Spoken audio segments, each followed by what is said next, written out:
Dear students, let us start another topic, that is evolution and modification of aortic arches in vertebrates. Now, try to understand what are aortic arches. In vertebrates, aortic arches, also called pharyngeal arc arteries. Now, from here you can understand, you have studied in the previous lectures the visceral arc, the bony skeleton or the cartilaginous skeleton which was supporting the gill arc, which was forming the gill arc present on the lateral side of the pharynx in case of the fishes, and you have studied that the visceral arches were present, which were going to reduce from lower vertebrate to higher vertebrate as and when number of gills were reducing. So, here aortic arches are the pharyngeal arc arteries, because they are again the arteries, the blood vessels present on the wall of the pharynx and in the arc, the visceral arc that you have studied already. So, in vertebrates normally there are 6 paired blood vessels which are called aortic arches. You can see over there, these are the 6 pairs: first, second, third, fourth, fifth and sixth. Now, these, because the visceral arches that you have studied were the cartilaginous or the bony skeleton of the neck and the head. So, similarly, because these blood vessels are present in them, so in the gill arches you can say, so they are again the blood vessels of the neck and the head, you can say. All these arches, they are emerging from a ventral aorta. This is the ventral aorta, you can see, and ventral aorta is in turn coming out from the conus arteriosus, that is the last chamber, the second accessory chamber of the heart, which was next to the ventricle, that we have studied already. In a typical vertebrate embryo, you are having two major type of blood channels. One is called the ventral aorta, other is called the dorsal aorta.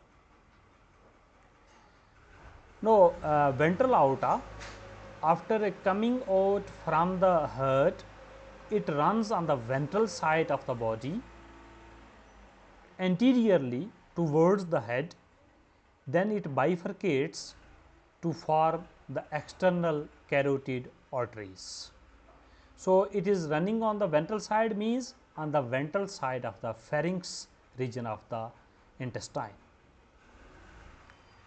Now, while running on the ventral side from the heart to the anterior end, that is towards the head, at various intervals it gives rise to so many branches which are called the aortic arches. So, normally they are 6 as mentioned over there. In the lower chordates, they are more in numbers. In the vertebrates, they start their number from the 6, and when we will reach to the higher vertebrates like mammals, you will see only 3 will remain there, next will go away. So, similar pattern you have read, you have studied during the course of evolution of the visceral arches that we have studied in the first chapter. Now, these visceral arches, the aortic arches, after coming out from the ventral aorta, they turn upward along the side of the pharynx. So, this pair shall be running on the one little side of the pharynx, and these not pair, but you can see the 6 aortic arches, they are running on the other lateral side of the pharynx, because the ventral aorta is present on the ventral side of the pharynx. So, it means in order to become lateral, they will move upward.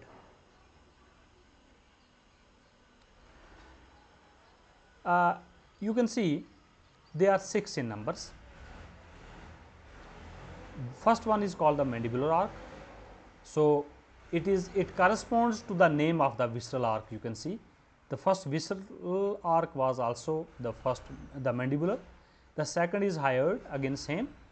Third to sixth, they are the aortic arc is commonly called, or you can also call them the branchial arteries. So, again its name is as branchial visceral arteries were there in the lecture that we have studied in with respect to the visceral arches. So, here the aortic arches are having the same name because their position is same, and only the thing is the visceral arches were the part of the skeletal system and the aortic arches are the part of the blood vascular system. So, when they after taking their origin from the ventral aorta, they bend upward, ascend upward on the lateral side, and all the visceral arches of the same lateral side join to form the lateral dorsal aorta, which is also called as the radix. Now, this radix then turn backward toward the tail region of the animal, and both the lateral dorsal aorta of both the sides join to form the dorsal aorta, which will be present on the dorsal side of the intestine now, and ultimately they will lead to the caudal artery, which will supply the blood to the tail region. If you look at, this was the ventral aorta. From the ventral aorta, this was the aortic arc that we have studied that was coming out, and they were 6 in numbers. So, it has two major parts because gills are present on the lateral side. So, the part of the aortic arc that is supplying the deoxygenated blood to the gills. So, up to the gills, this part, this is called as afferent branchial artery, the afferent branchial artery A, which starts with the A. So, it is the venous blood, it is the deoxygenated blood, and then from the these gills, the next part of the aortic arc is start, which later on join to form the dorsal aorta. So, this is called the afferent one. So, the difference between them is this is having deoxygenated blood in it and this is having oxygenated blood in it, because in the gills the exchange of gases has taken place, with the result of which oxygen has diffused inside the blood, and the carbon dioxide that was present over there was released back for the exhalation. So, this is having the oxygenated blood and this is having the deoxygenated blood. This is afferent branchial arteries and this is the afferent branchial arteries. So, aortic arc has two parts. The part from the ventral aorta up to the gills is the afferent, and from the gills to the dorsal aorta is the afferent branchial artery, or the part of the afferent, you can say. In the embryo of all vertebrates, the aortic arches are formed sequentially within the pharyngeal arches, because all the vertebrates are having the gill arches present, gills present on the wall of the pharynx. So, in all the vertebrates they are having a very sequential and uniform pattern, they are coming in a pair fashion. But in the adults, because in the adults of all vertebrates you will not find that the gills are there, because later on in the terrestrial vertebrates the gills are replaced by the lungs. So, with the help of which the heart has originated itself, it has become complex, and accordingly with the disappearance of the gills, the gill arches were also gill arches will also disappear.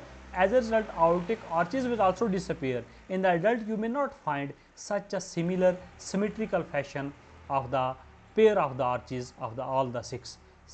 So many of them will go away, they will not be present, they will be reduced, they will disappear, and some may be present on the one side, the other side may not be present. So, this is the thing that will evolve in the adults of the vertebrates, whereas in the embryos you will find that all the 6 aortic arches were having a symmetrical fashion.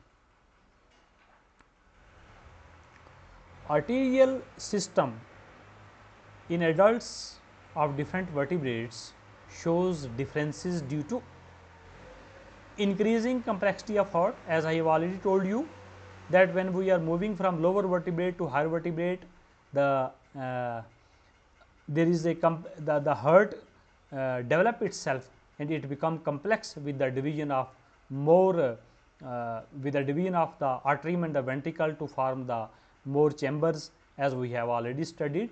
And in addition to it, there is a shift in the position of the heart, because earlier it was present in the pharynx very much near to the gills, but later on in the terrestrial vertebrate, with the development of the lungs, it shifts its position to the back of the thoracic cavity. So, with the due to this reason, they modify themselves. So, all the 6 aortic arches, you will find that they will have the difference in various vertebrates. In addition to this, I have already told you that all the 6 will not be present in all the vertebrates, and in the adult vertebrates they will be present in the embryonic structure, but they will not be present in the all the adult vertebrates. So, their number from the 6 will reduce to the 3 that we shall study in the next slides. Let us look at the fishes. Now, the embryo of the fish is having all the 6 aortic arches, you can see over there, whereas sometimes in some lower fishes even the number is more than 6 also, but generally it is 6 in most of the vertebrates embryo and in the fish embryo as well. But in case of the adult, it may the number of the aortic arc may reduce to 4 or 5. In case of the cartilaginous fishes, you can see only the 5 number, that is from 2nd to 6th aortic arches will remain, whereas the first aortic arches will go away, will reduce, will disappear, because if you remember that the first gill in the elasmobranch was reduced to a spiracle, it was not a functional gill. So, visceral arch was also reduced over there. Accordingly, the aortic arc is again reduced and disappearing from there, and now it is present in the form of the pseudo-bronchial arteries. Pseudo means false, because it is not the true bronchial arteries, because no gills is present over there.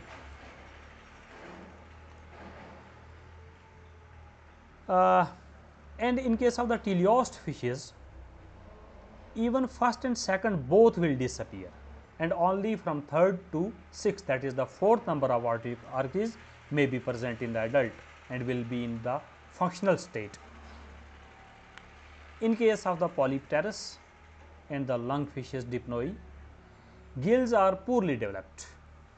So, because all the gills are poorly developed, so the pulmonary arteries arise from the afferent part of 6th arc. So, you can see over there, this was the 6th aortic arc. From the 6th aortic arc, a pulmonary artery is emerging. Pulmonary artery will supply the blood to the lungs, because most of the gills are disappearing in them. So, now there is a shift that from the normal gill arches, aortic arches, no separate type of major arteries are developing. So, there is a shift from the aortic arc to the major arc. These are major arteries, the pulmonary arteries. Later on we shall see the another one which will be called the systemic arteries, which will develop from here. So, you can see now this will supply the blood to the air bladder for taking the oxygen, because the gills are reduced over there. In Protopterus, the 3rd and the 4th aortic arc are uninterrupted, because there is no gill present in them. So, it is uninterrupted. It is not having an afferent part and efferent part. So, they are uninterrupted because the gills are reduced over there. In case of the amphibians, you can see true internal gills are absent, so that aortic arches do not break up into afferent and efferent arteries. So, they do not have the different parts that we have studied because true gills are not present over there. In case of the tailed amphibian called the urodeles, which live in water. So, because they live in water, so they retain the external gills permanently in addition to the lungs. So, in them the condition is similar to the fishes, that is 4 pair of aortic arches will remain present, that is from 3rd to 6th, as we have studied in the previous slides. But in case of some fishes like Necturus, Siren and Fuma, 5th arc is incomplete. You can see this is also incomplete, reduced or absent. So, in addition to it, another one is going to disappear now. So, as we are moving from lower vertebrates to higher vertebrates, the aortic arches are reducing themselves in number. Thus, the tailed amphibians show a transition stage, because in the fishes it was 4 and in the birds and in the mammals we shall see that they will remain the 3 only. So, it is a shift, because in some fishes you are having the 4 as we have seen over there, but whereas in some fishes we are having another disappearance, that is the disappearance of the 5th. So, only 3 are remaining there, that is 3rd, 4th and 6th. So, this is a transitional stage where some fishes are showing their affinities with respect to the presence of the aortic arches with the primitive form having more number, and then there is a advanced form that is more number, that is 3 only. Now, the radix or the lateral aorta that we have already studied, that after coming from the ventral aorta, these the aortic arches, they will join to form the lateral aorta or the radix. Between 3rd and 4th, you can see over there, remain continuous. So, a connection persists, this is a vascular connection because blood will flow from it, called the ductus caroticus. In addition to it, another connection will also remain there between the pulmonary artery. So, pulmonary artery and with this lateral aorta, this connection is called the ductus Botelli or the ductus arteriosus. So, this is a condition in some of the amphibians where because there is a disappearance that we have seen in the previous case, that the aortic arches are disappearing as we are moving from lower vertebrates to higher vertebrates, and in addition to it we have seen that though there is a connection which will still remain between the lateral aorta and the 3rd and the 4th aortic arc as well as the pulmonary aortic arc, that is in the form of the ductus caroticus and the ductus Botelli. Now, larval stage of anuran, that is the tailless amphibians, they exhibit similar arrangement as we have seen the urodeles, because they are again the aquatic, but we shall see that in the adults, because the adult of the anurans are terrestrial, they are not the aquatic. So, in adult aortic arc 1st, 3rd and 5th disappear. So, 1st, 3rd and 5th disappear. So, only 3 will remain there, that is 3rd arc, and then there is a 4th arc, then there is a 6th arc which is developing into a pulmocutaneous arc. The 3rd arc is forming the carotid arc, you can see this is forming the carotid arc, and the 4th is forming the systemic arc. Now, the connection between 3rd and 4th is disappearing here. So, there is a complete separation now.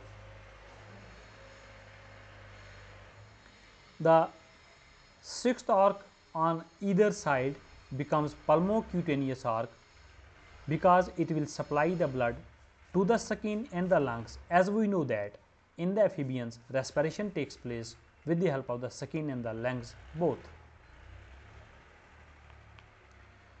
Ductus caroticus, that means this one also disappear, so that the third carotid arc, this one, takes oxygenated blood only to the head,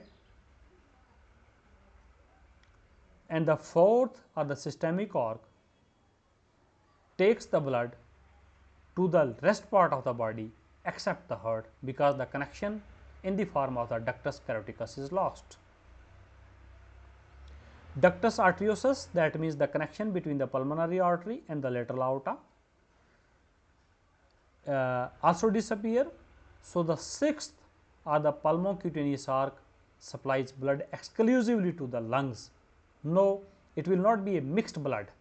With the help of the connection, because the pulmocutaneous artery were giving the blood for the respiration, but with the help of the connection that we have seen in the earlier case in the form of the ductus arteriosus, there was a mixing of the blood, that is before oxygenation some blood was going to the systemic artery also, but now the connection is lost. Now, this pulmocutaneous arc is exclusively taking the blood for the exchange of gases to the skin and the lungs for purification.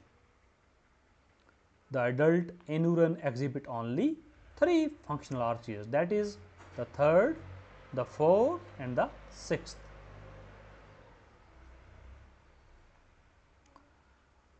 Now, again in the reptiles only 3, third, fourth and the sixth are present over there, but elongation of neck, posterior shifting of heart and partial division of ventricle brings about certain innovations in the aortic arc. Let us study what is the innovation. That is, entire ventral aorta and the conus splits, forming 3 trunk. Now, entire ventral aorta has divided itself into 3 major trunks: the pulmonary trunk and the 2 systemic trunk. Okay. So, 1 pulmonary and the 2 systemic. Now, this major change has occurred over there. Right systemic arc, because systemic arc or the modification of the 4th systemic arc arise from the left ventricle, and it carries the blood to the carotid arches, you can say over there.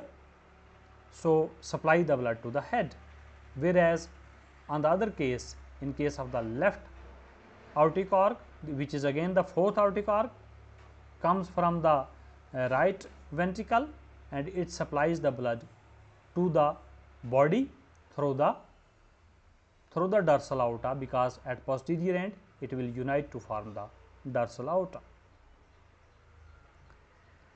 Pulmonary trunk, that is the 6th one, also emerge from the right ventricle. So, this one carrying deoxygenated blood to the lungs for respiration or the purification.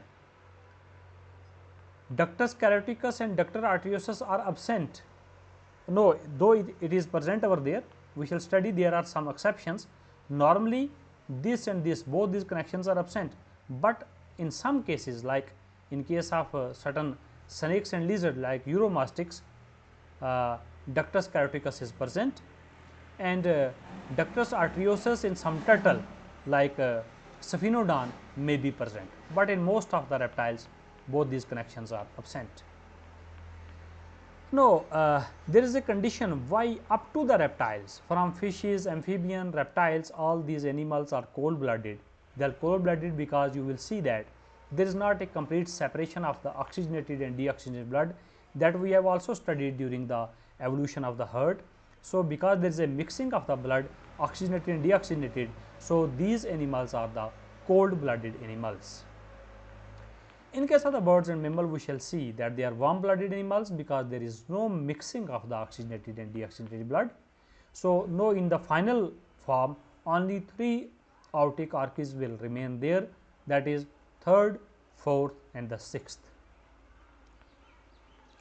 Now, here the ventral aorta is replaced by the 2 independent artery only, that is 1 pulmonary artery other is the systemic artery in both the cases, birds and mammals. The fourth arc is represented by a single systemic arc. You can see earlier it was having the two branches, the right and the left systemic arc. Now it is a single systemic arc. It is present on the right side in case of the birds and in the left side in case of the mammals. After uniting it with the lateral aorta of its sides, that is right side in the bird and the left side in the mammal, it forms the dorsal aorta. The only remaining part of other lost systemic arc is represented by subclavian. So, the subclavian are the rudiments of the lost systemic arc. Earlier this systemic arc was having the connection like this, but because it is now not present over there, so the ruminant you can see, because on the other side, on one side it is totally disappearing, here it is not, it is disappearing from this side, here it is disappearing from this side. So, these ruminants are called the clavian. So, they are the clavian arteries, you can say. Or third, with the remnant of lateral and ventral aorta, that means this arc which will have the reduced or the remnant of the ventral and the lateral aorta represent carotid arteries which arise from systemic aorta. So, only this is the thing that has remained now in the form of the carotid arteries coming out from the same systemic aorta, you can see over there from this portion. Arc sixth, that is which has given rise to pulmonary artery, form a single pulmonary trunk taking deoxygenated blood from right ventricle to the lungs. So, there is a complete separation, you know. Embryonic ductus caroticus and ductus arteriosus disappeared totally in the birds and mammals. There is no connection over there like this and this. The later, that means the ductus arteriosus which was present over there, closes but persist until hatching. In the embryo it remain present, but in the adult you will not find them.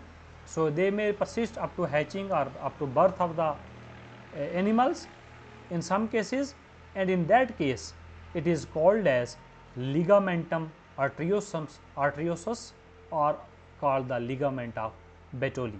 So, this is the ruminant of it which is so called. Thanks. This is all about the aortic arches and the evolution of the aortic arches in the vertebrates.